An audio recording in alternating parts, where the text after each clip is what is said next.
Hi guys, and welcome back to another video of Epro 360. And in today's video, I'm super excited to explain what the concept of a major question that a lot of our students have. What is an OPT? So let's get started and let's explain what that means.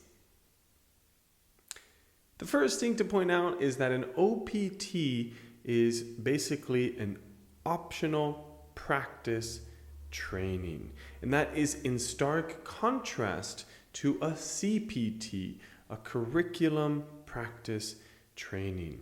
Now, they're similar in essence, and what they do is they elaborate, they give you the opportunity to get real hand experience.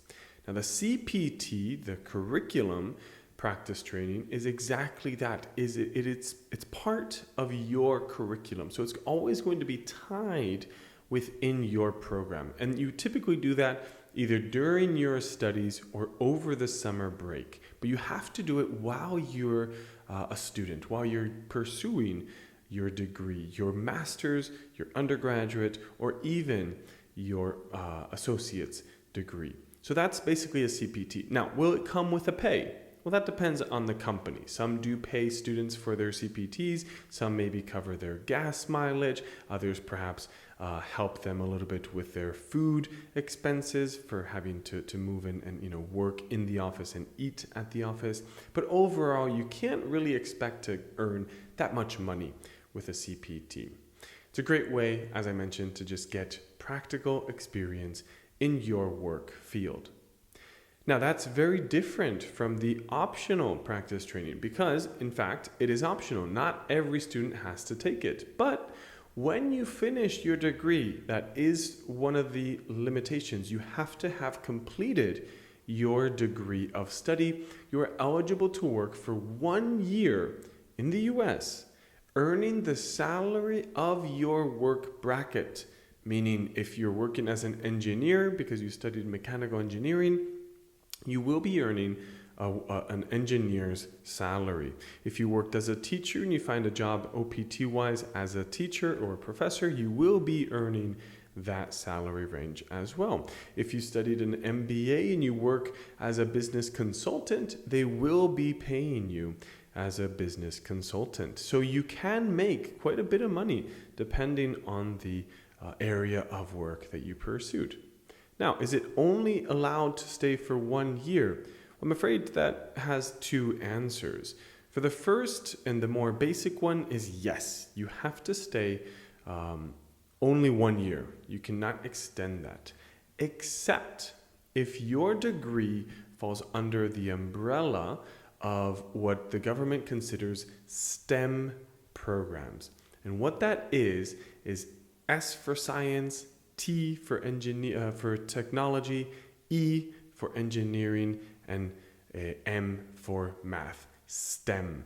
If your program is categorized as a STEM program, your OPT gets extended 36 months. So you can stay for a total of 3 years, again, earning a salary of that field, of that bracket, salary bracket that you're pursuing or the work-related area.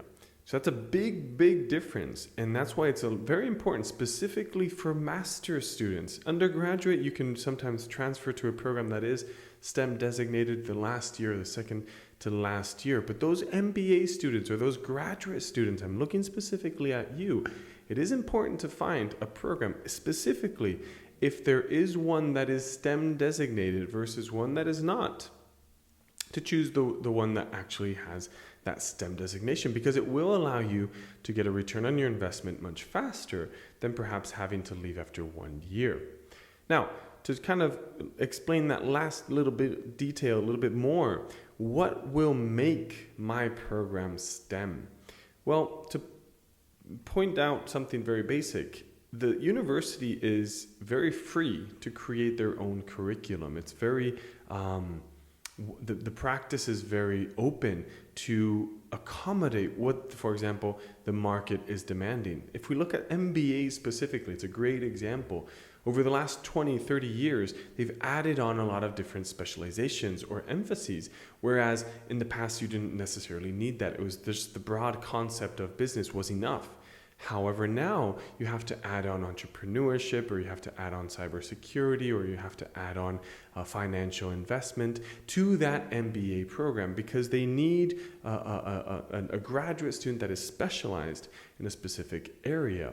Now, with that specialization comes the ability to select different classes that you can take. If you take a certain percent of classes that are connected to STEM, that STEM designation as before, and that percent is high enough, then the whole MBA can be categorized as STEM. Those are the programs that I would encourage our graduate students to be interested in, because again, it will extend your program to a total of 3 years. So there you have it, guys. I hope that helped you understand what an OPT actually means, what benefits it has, and what are some of the key things to look out for when choosing a program or choosing your international studies in the US.